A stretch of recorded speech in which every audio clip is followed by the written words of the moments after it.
This diagram shows a type of circuit component called capacitors. They come in all kinds of shapes and sizes, but their job is the same, which is to store charge. And we're going to be looking at a specific type of capacitor, which is called a parallel plate capacitor. And the circuit symbol we'll use to represent it is this, which is two parallel lines joined by wires. Okay, let's look at parallel plate capacitors. So firstly, we've got two neutral metal plates. Neutral because they've got equal amounts of positive ions and delocalized electrons. The positive ions can't move, but the delocalized electrons can move. However, to prevent the delocalized electrons moving from one parallel plate to another parallel plate through the gap between them, we put a dielectric.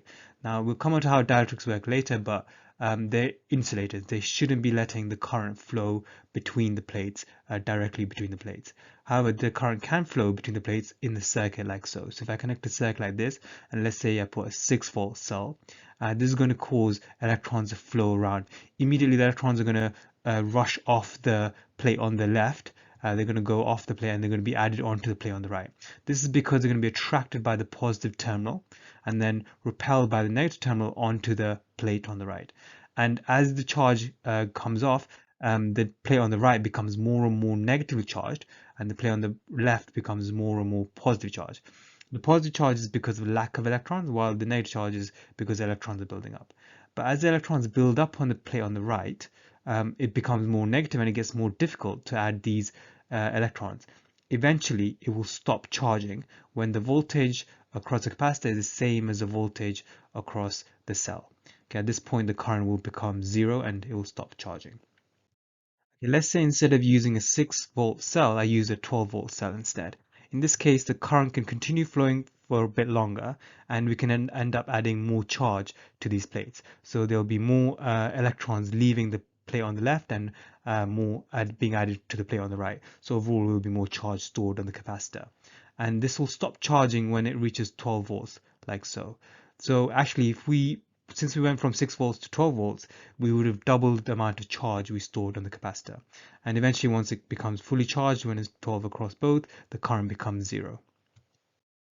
However, there is a limit to how much charge we can store on a capacitor, and you can find this on the capacitor itself. So for example, if you say here, you can see it says 35 volts. So if I apply a voltage that's greater than 35, this could actually cause the dielectric to break, and it should be an insulator, it shouldn't be conducting. But if you apply large enough potential difference, the electric field between the two plates becomes so strong that the dielectric breaks and it starts conducting, at which point the capacitor is no longer storing any charge. And that's quite dangerous because it could explode as well. The diagram shows a circuit with an uncharged capacitor, resistor, cell, and an open switch. Describe and explain the changes in the circuit when the switch is closed. Support your answer with calculations.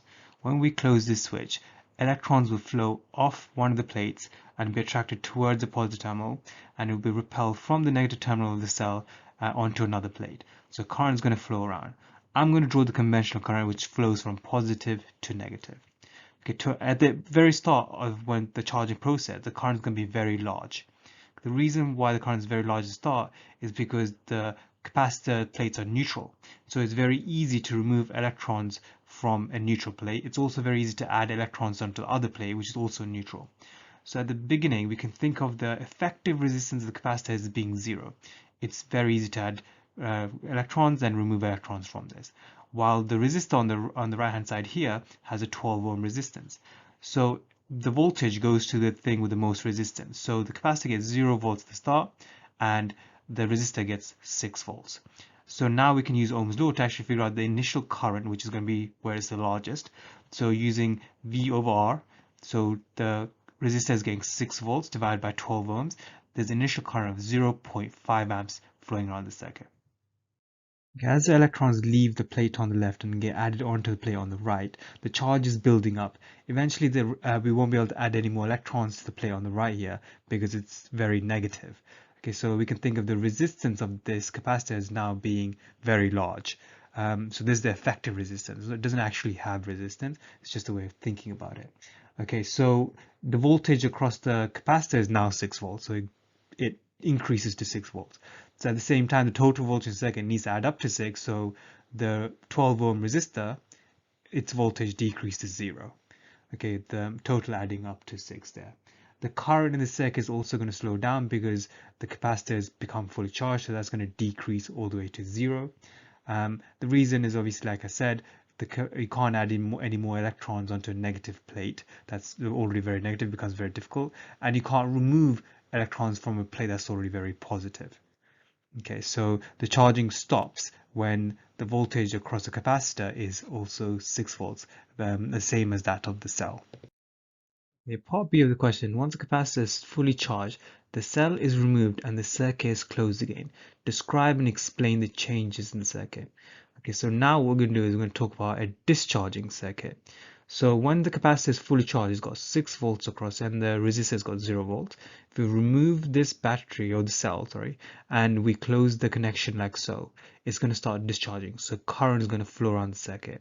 So I've drawn the conventional current here.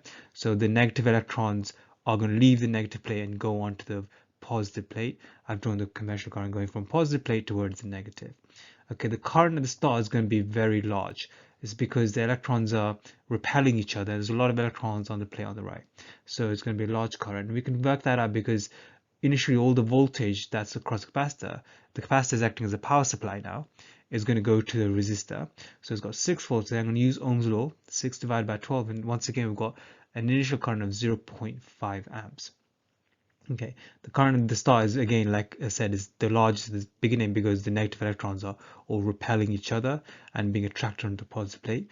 But as the current starts to flow around and the charge moves around and gets added onto the plates, the plates become neutral. And when the plates become neutral, the current is going to stop. Okay, there's no more reason for current to flow anymore.